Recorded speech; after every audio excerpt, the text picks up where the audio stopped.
आपके सामने सवाल दिया हुआ है, 2 दूनी 4 और 1 5, 5/2 प्लस 6 में से 9 जाएगा तो 7, और 2 में से 1 जाएगा तो 1, 2 से इसको काटेंगे 2.5 आएगा, 7×5 = 12, 2 1 3 और 1 4, 4.2 आपका आंसर हो गया। क्लियर है?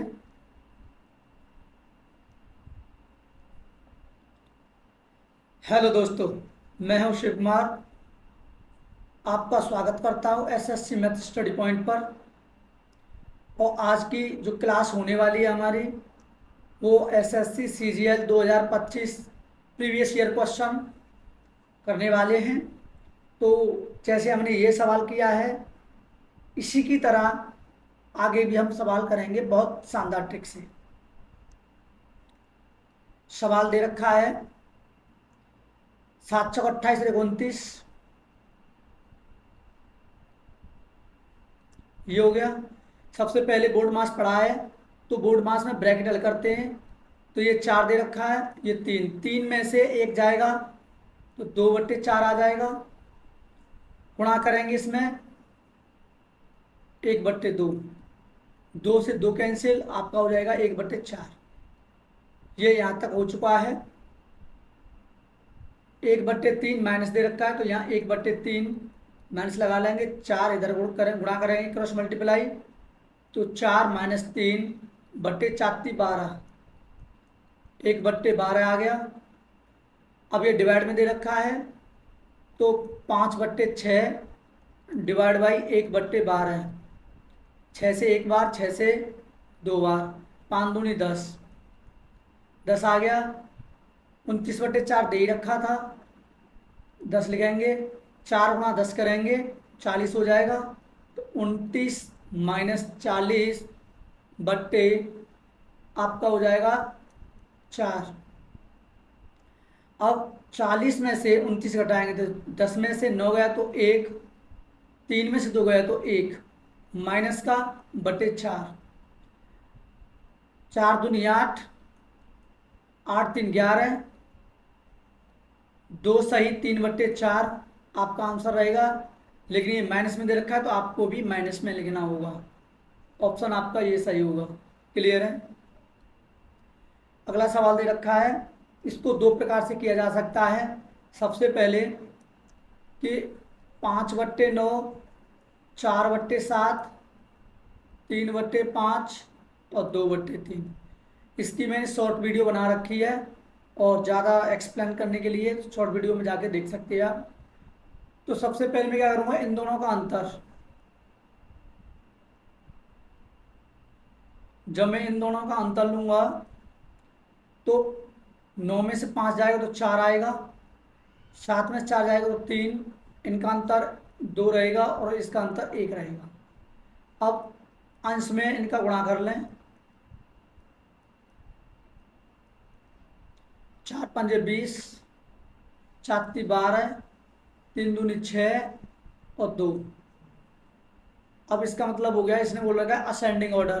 असेंडिंग ऑर्डर का मतलब हो गया कि 2/3, 3/5, 4/7, 5/9। क्लियर है? आपका ऑप्शन चौथा सही हो गया। यहाँ तो बात समझ में आई। अगला सवाल दे रखा है, ए और बी एक व्यवसाय शुरू करते हैं। देखिए, ए और बी एक व्यवसाय शुरू कर रहा है। 9 महीने ये लेता है, 9 महीने लिख दें। बी 6 महीने लेता, 6 महीने लिख दें। अब इन रेसों को 0 कट रही हैं तो 0 काट दें, तो गुणा करके 8 लिख दें और यहाँ गुणा करके 12 लिख दें। टोटल दे रखा है 45,000। तो सबसे पहले जो यहाँ कट रहे हैं वो उनको काट देते हैं। तो 3 से काटते हैं 3 बार, और 3 से इसको काटते हैं 4 बार। 3 से कटेगा 2 बार, 4 दूनी 8, 4 दूनी 8। तो ये हो गया 1:1। ये हो गया 8 से 8 कट गया, तो 1:1 हो गया। इन दोनों का यूनिट यानी 2 की वैल्यू दे रखी है 45,000। 2 से इसको काटेंगे तो 22 दूनी 44 होता है, तो 22 और एक बच गया तो 2 का भाग देंगे 5, तो 2 जीरो, 22,500 आ गया। के लाभ में बी का हिस्सा क्या होगा, तो बी का हिस्सा क्या है, अब गुणा इसमें करेंगे एक में, ये रहेगा, तो आपका क्या हो जाएगा 22,500, ये ऑप्शन हो जाएगा। शानदार सवाल दिया हुआ है, बोला है कि कहा जाता है कि एक राशि चक्रवृद्धि ब्याज की सबसे पहले 2 गुने की बात कर रहा है, तो 2 का मतलब हो गया 2a², लेकिन ये बोलता है 2a² नहीं दे रखा है, इसके बराबर क्या दे रखा है 8 दे रखा है, तो 8 दे रखा है, अगर 8 बनाने के लिए हम क्या करेंगे, तो 2 की पावर या 3 हो जाएगा, 3 बराबर 8 ही तो रहेगा भाई। हम 2 की पावर 3 लिखें या बराबर 8 लिखें, बात तो दोनों की एक ही है।